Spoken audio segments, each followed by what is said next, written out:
if that's what's in your heart, then that's what I want to see in the personal statement. Well, hello, Julia. Welcome to Am I Ready? How's your day going? I'm doing great. Thanks for asking. How are you doing? Yeah, good. Now, are you calling us from Oregon? I am. I'm calling from Tigard, Oregon, just outside of Portland. Okay, just south of Portland? Kind of west of Portland, kind of in the suburbs area. Okay, cool. I've never been to Portland area, so but I've heard it's beautiful and there's a lot of cool things there and stuff. So Yeah, definitely. awesome. Well, thank you for joining us. We're going to take a look at your mapped account and talk about that for a while, and then I'll make some judgments about kind of how I feel like you're looking and what might be the path ahead, and whether I think you're ready to get on with it. So does that sound okay? That sounds great. Oh, excellent.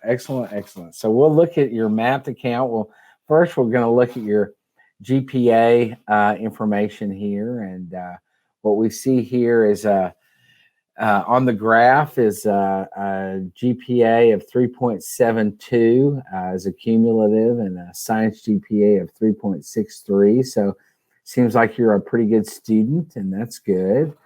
Got a couple of dips on the graph that we see here. You want to tell us a little bit about those? Yeah, so I've had a couple personal issues happen in undergrad. Usually I've been pretty strong academically, but I've noticed sometimes those two slips happen when some personal things happen. Okay.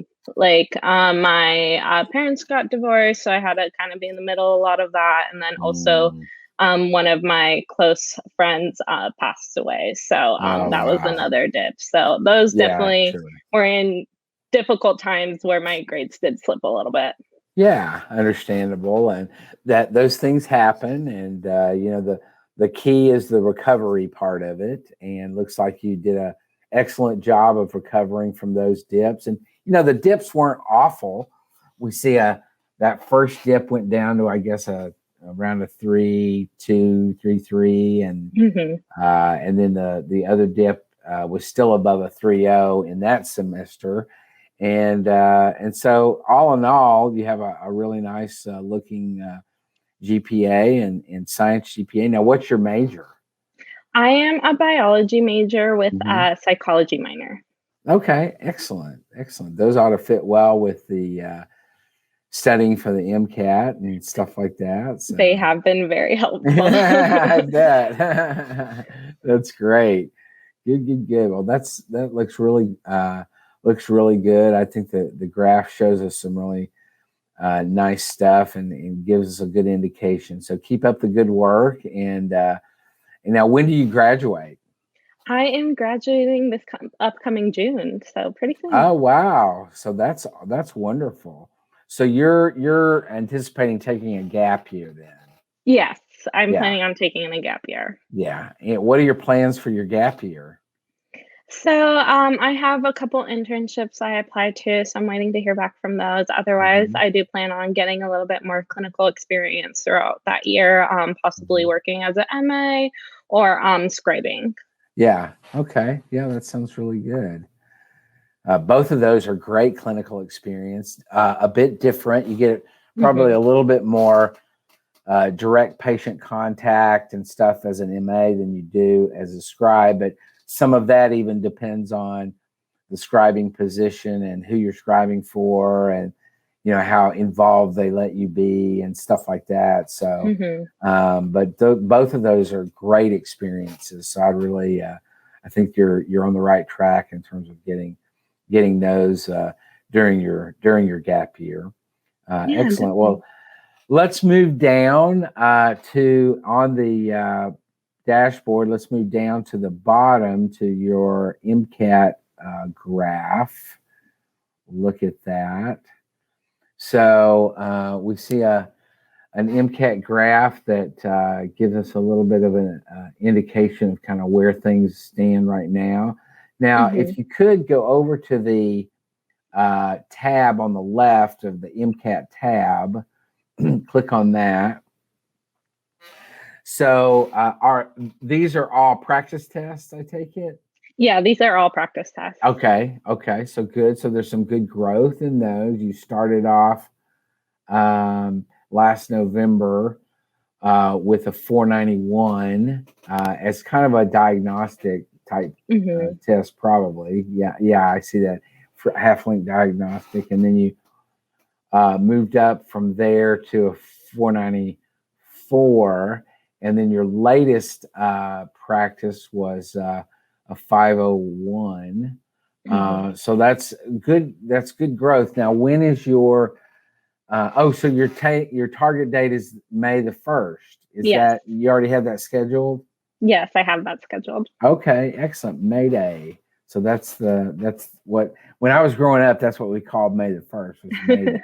And you guys in this generation don't call it that, but it was a big celebration day at school when you got to May Day. But anyway, so on Saturday, May the 1st, you'll be taking it.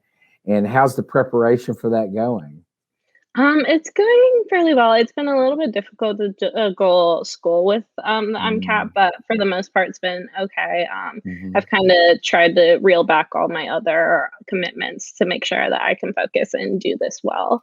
So I have a little under a month and a half to get my score to where I want it to be, and then from there, go ahead. Yeah, absolutely. So, what is your target score? I want to get around a 510. That's kind of where I'm aiming at. Okay, and good. I think that's based on the schools I want to apply to.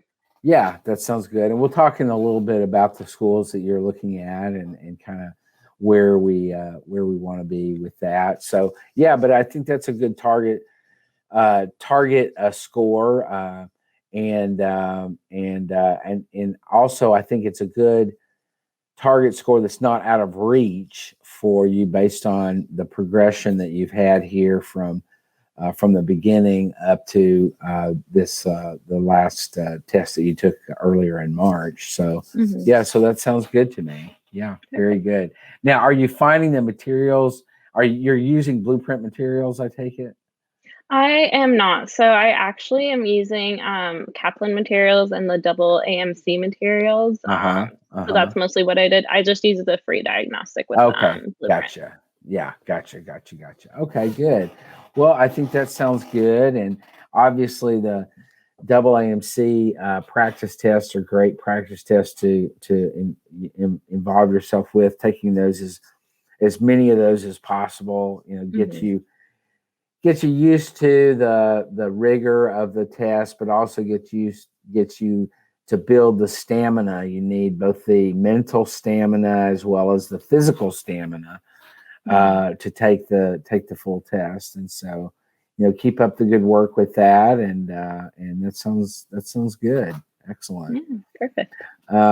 Let's move back to the dashboard now and go down, look at your activity hours. Yeah, perfect. So we have 375 activity hours that you've logged into Mapped, and we want to look at those in a pretty specific kind of way. So you click on the activities tab on the left there, and let's talk about some of these and kind of where you've been spending your time and that kind of stuff. Tell me a little bit about some of these that you've got logged on here that you'd like to really emphasize. Yeah, so kind of the most important ones to me that I've gained a lot of insight from. So like the Beaver Connect mentorship program, I think one of the things I've really learned throughout undergrad is my passion for mentorship and advocacy. So that one specifically is working with a faculty member. So it's a student and a faculty member that mentor freshmen and transfer students on how to adjust to college, and specifically ins and outs. So maybe where is the best place to get textbooks? How can they reach out to their professors? What's the best way to get letters of rec? Because I usually talk to people who are in the same major as me, so usually there are some something, so Yeah. pre-PA or pre-nursing or whatever it may Right, be. right, So right, I right. give them a little insight on the classes I've taken, which professors I've liked, and kind of like if maybe I had a study guide lying around, I'm like, oh, here you go. I made this my junior year, and Yeah, it yeah, really helped yeah. me. So I hope it'll help you. Yeah, yeah, that sounds good. That sounds Mhm. really exciting then. Cool. Good. So let's talk a little bit more about some of these others. What about the community outreach program? Looks like that's a medically related volunteer program. Tell me a little bit about that. Yeah, so it's a community clinic at my university in Corvallis, Oregon. And so, pretty much, it's a free clinic where people can come see physicians and PAs and get kind of that primary care that they're lacking. So, a lot of times they are patients with diabetes or they have been sick the last couple of weeks. And a lot of them are Spanish speaking. So, that's where Mhm. my kind of knowledge of Spanish and I'm fluent since I went to school in Mexico for a couple of years. So Good. I translate for the patients, and Oh, it's good. it's very warming to see how much more comfortable they are when I step in a room and I'm able to translate for them. So I really love doing Sure. that. Oh, yeah, that's awesome. That's awesome. So that now is that an ongoing thing that you're doing, or was it just? Tell me a little bit about that. Yeah, so I was doing it all my junior year, and that ended in March when the pandemic hit, and the clinic hasn't really been doing that with students because of liabilities. So, Sure, sure, sure. Yeah, that makes sense. Total sense. mhm, Yeah, but that was great clinical experience. I'm sure. mhm. Yeah, that's awesome. Very good. Yeah. Great. Anything else on this page that you'd like to kind of highlight for us? Yeah, I can talk a little bit about my thesis. So, Okay. I'm in the honors college at my university, so we have to do an honors thesis for graduation. And so, I have been working on a thesis with a faculty member in the psychology department. So, my thesis specifically is looking at disparities in help seeking and treatment of depression in students of color in college. And Hmm. so, again, that goes to kind of what I'm most passionate about is advocacy and Yeah. disparities and inequities when it comes to underserved populations. So I've been working on that with my thesis. Yeah. My Oh, thesis that's mentoring has been very beneficial. Oh, good. That's awesome. And when are you almost finished with that, or have you finished it and turned it in, or what? Yeah, I'll be defending my thesis next term. So Oh, I'm wow. doing most of the write up this spring Yeah. term. Yeah. That's awesome. Now, I Mhm. forget you guys are on the quarter system, right? Yes, we're on the Yeah. quarter system. Okay. Okay. So you're finishing up the winter quarter right now? Yeah, we're on spring break right now. So Oh, just okay. finished winter and going into spring. I gotcha. Gotcha. I've Mhm. my whole life has been in the semester system, and so a little hard to kind of wrap the whole quarter thing around in my head. Yeah. Yeah, I get it. Okay, good. Well, good. So let's take a look. Quite a few hours you've spent on the thesis and in the research that you've been doing there. Mhm. Uh, looks like quite a few hours in your employment at Kaplan Test Prep. Tell me about that. Yeah, so I was a brand ambassador for Kaplan Test Prep for about a year and 3 months. And I was able to get like free MCAT resources and other pre-professional clubs on campus, getting them like in partnership with Kaplan and giving them study materials, whether it was for the MCAT or the LSAT or maybe the Mhm.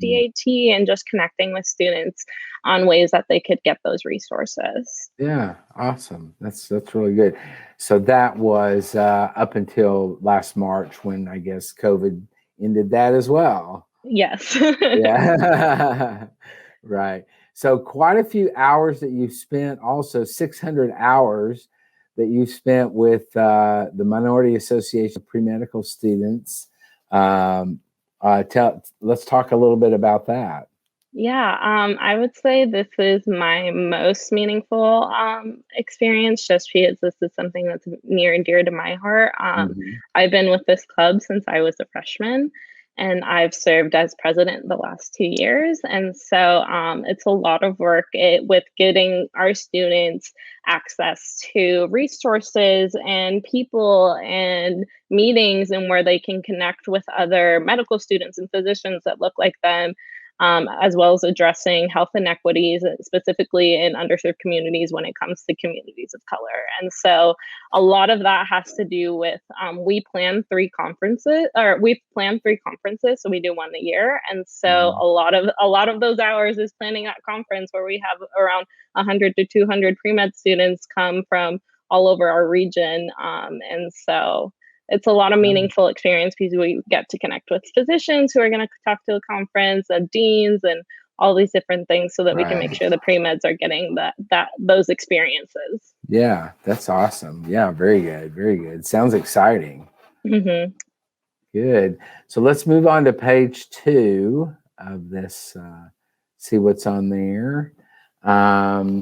So you studied, okay, so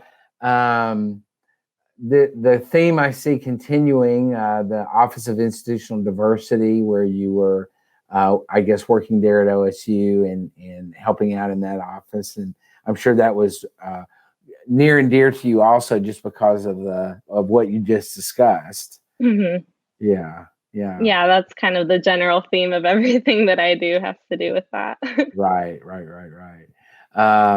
Good. Now there's another club there. I'm not even going to try to pronounce all that. Why don't you pronounce that for us? Yeah, so that's Movimiento Estudiantil Chicano de Aztlán.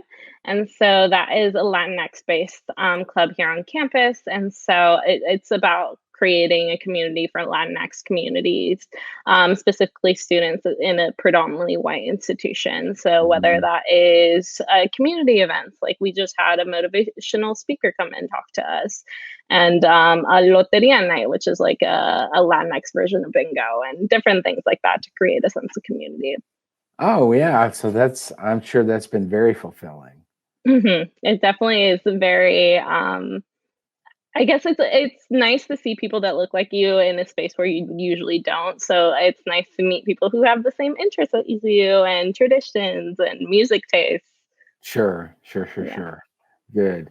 So we also see 60 hours of of physicians shadowing. Tell me a little bit about your experiences with that. Yeah, so I've mainly shadowed 2 physicians, so anesthesiologists and cardiologists here in Portland. And so one of them is a Latinx physician, and he's kind of been mentoring me since I was in high school. So I was able to work with him in high school in his office as like an office aide, helping him with like patient intakes and all the documentation.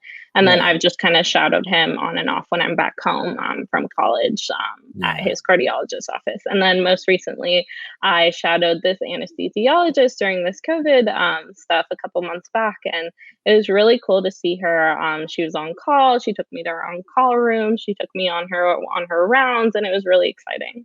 Yeah, that's awesome. So about 60 hours of shadowing those 2. Now that's ongoing, or that's done for now? Yeah, ongoing. I kind of do it whenever I come back home.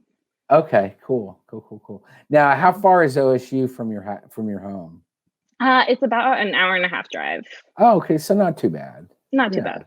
Yeah. Oh, that's good. Good. All right, let's look a little bit more at the activities that you have there. You've also obviously had some work that you've done in addition. I did retail when I was in college, so I totally get that. Yeah. So that makes sense. It's a lot of hours, 1,200 over, but that's over 4 years. Yeah.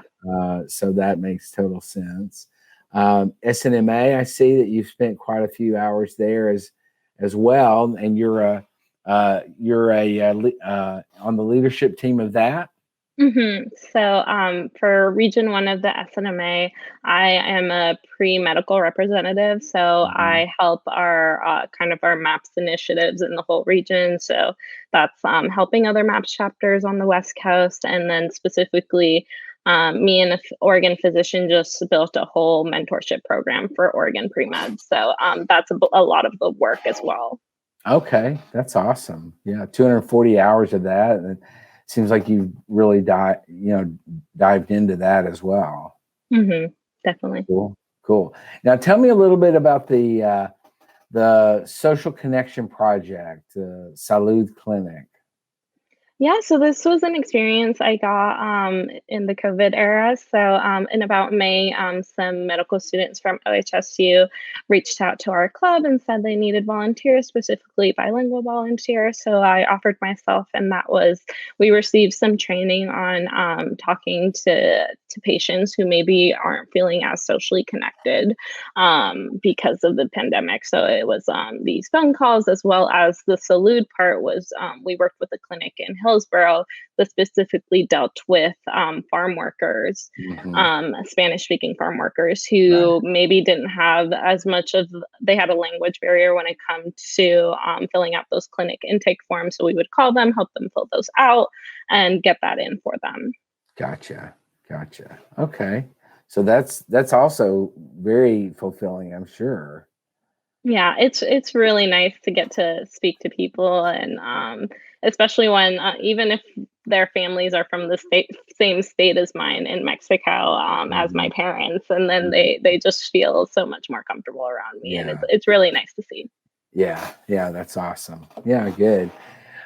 Great. Let's go to Mapped and go over to the med schools tab on the left hand side and look at kind of where you're thinking of applying. So, why don't you tell me a little bit about the choices that you've made here and kind of what you're thinking? Yeah, so again, I this is very tentative just because Sure. everything's going to be pretty much based off my NCAT score. But Right. I'm thinking about applying just MD just because I don't have a lot of experience with the DO side of it, so I didn't think it Right. was the best fit for me. But Right. obviously, OHSU, because it's the only MD school in my state, I kind of want to stay on the West Coast. So mainly, I'm focusing on like Oregon, California on that side. I do have a couple East Coast and Midwest just because I have family in other states. But Right. yeah, that's kind of where I'm at. Right. Right. Right. Okay. And how many schools are you thinking that you want to apply to? So I actually got the FAP, so I have Mhm. 23 primaries. Okay, excellent, excellent. Okay, so and let's scroll down on that and let me look a little bit. Okay, there's OHSU. Um, I see. Very good, very good. Okay, good. So you're still kind of working on this list and figuring that out, right? Yeah, definitely. Okay, good, good. Yeah, it makes a lot of sense if you want to stay on the West Coast if possible, and then to identify, some other schools that you have interest in, whether they're a dream school or whether it's something that you really connect with their mission or their curriculum or whatever. And that's one of the things that's nice about the the functionality of the map page is it gives you a lot of that information as well as links to their websites and stuff like that. So that's awesome, and you've obviously done quite a bit of work on that. So good, yeah, good, good, Yeah, good. thank Yeah, so let's go back to your back up to the dashboard and kind of look at the big picture and really what I would say, Julia, on the big picture is that it's an incomplete picture at this point without the MCAT score, and you knew that hmm sort of coming into this. Um, Obviously, I think you're doing well in the classroom. Those the two times that you did have a little bit of a blip, you've recovered well afterwards, and those are things that you may well want to address in either the primary application or on secondaries. Often secondaries will have a question about adversity that you faced or difficulties or whatever. Might be an opportunity to talk about those, both or one or either of those uh, you know downturns in your semester GPA. But all in all, I think your coursework is great. You're obviously a smart young lady who's able to perform well in the classroom, and that's excellent. particularly noting that you've got a lot going on. You're in, clubs and organizations, and you're in leadership positions, and you're working. And so you got a lot of juggling act to do with your schedule each week, I'm sure.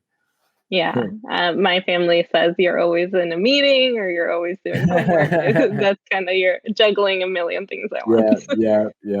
Absolutely. Yeah. And, I think you probably have also experienced what many students experience, which is in the midst of COVID, a lot of the things that you were probably planning on doing or planning on continuing to do, particularly related to clinical activities or shadowing or whatever, got canceled or got sidelined because that was impossible to do. So you're kind of very much a stereotypical in that way of all students that are really having to sort of deal with that. I think you've done a good job of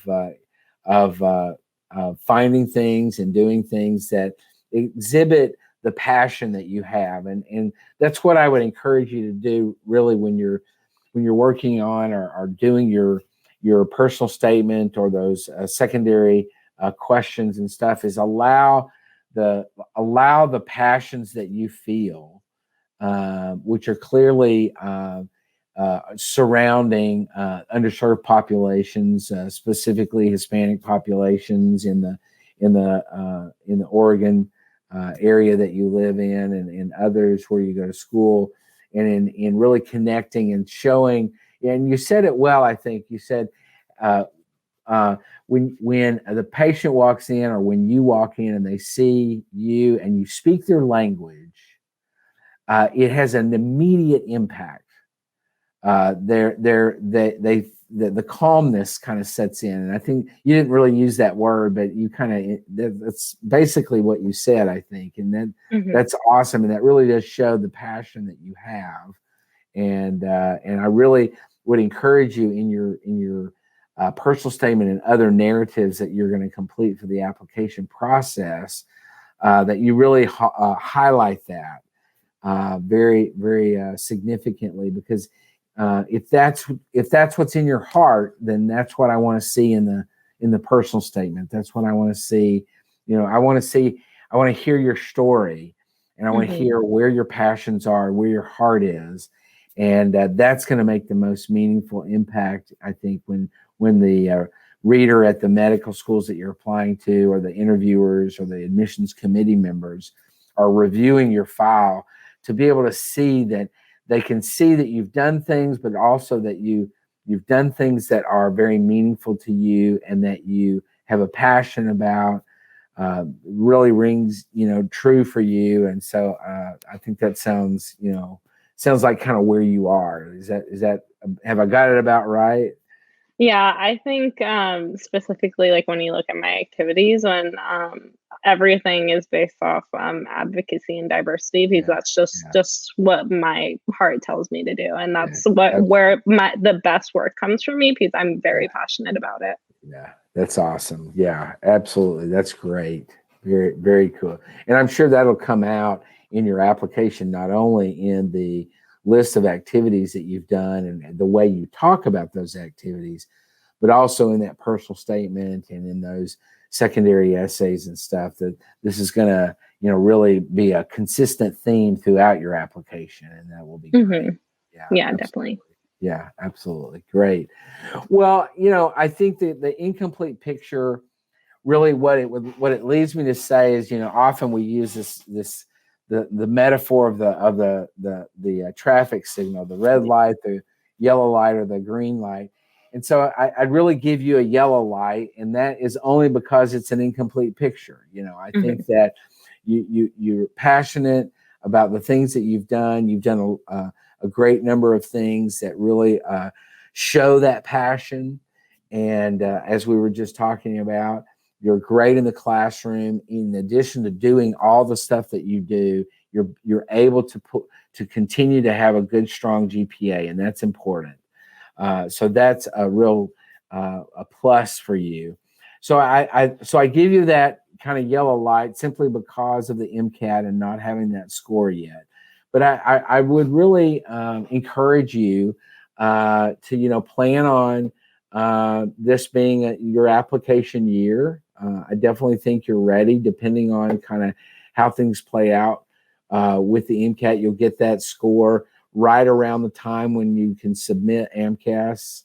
And so what I would encourage you to do is through the month of May, complete your AMCAS application, get it all ready so that when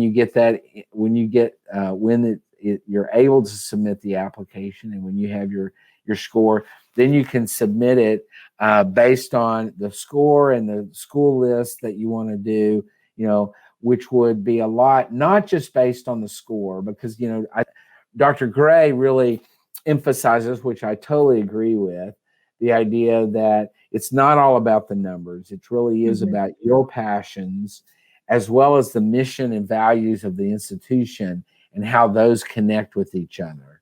And so I think it's great that you're kind of searching out, not just on the West Coast, but other schools around the country, maybe where you can find that connection. So that's really good. That's really good. So I'd encourage you to go forward with it. I think during this gap year, working as a scribe or as an MA will be great. Mostly because that not only will that help you, stay excited and throughout your application year, but in the event that you had to reapply, in, let's say, worst case scenario, you don't get in, you'll have a year of great additional clinical experience in those settings, and be able to go into another application cycle with even more experiences and stuff. Let's hope that's not necessary. That this time next year we're going to be celebrating with you the idea that you've gotten into medical school and you're going to be starting. But I definitely think that you're in good shape, and that I would say, study hard for the MCAT, continue that preparation, continue taking as many of those practice tests as you can. In particular, when you take the practice test, get to the point where you're doing it, if not already, where you're doing it at, the library or somewhere where you can't necessarily control the distractions that are going on around you. You can control that a little bit in the testing center, but the testing centers are going to be, sometimes things happen, and you have to be able to still focus and concentrate. Even in the midst of hearing things going on, or the lights flickering, or something's happening, hopefully that won't happen to you. But I think preparing that way by doing it at your school library or a public place where you have to deal with those distractions can be very helpful in terms of this sort of mental stamina preparation for the exam. So that would be great. But all in all, I would say good luck to you, and I hope things turn out really well for you, and let us know how things are going as you apply, and as you start getting interviews. We'd be anxious to hear about that. Yeah, thank you so much. I really appreciated this. Y'all have been very helpful. I tune in every Monday to Oh, your guys' good. Facebook Live. So Yeah, good. Well, we always enjoy doing it, and so I'm glad you're enjoying it as well. That's yeah, great. thank Well, you.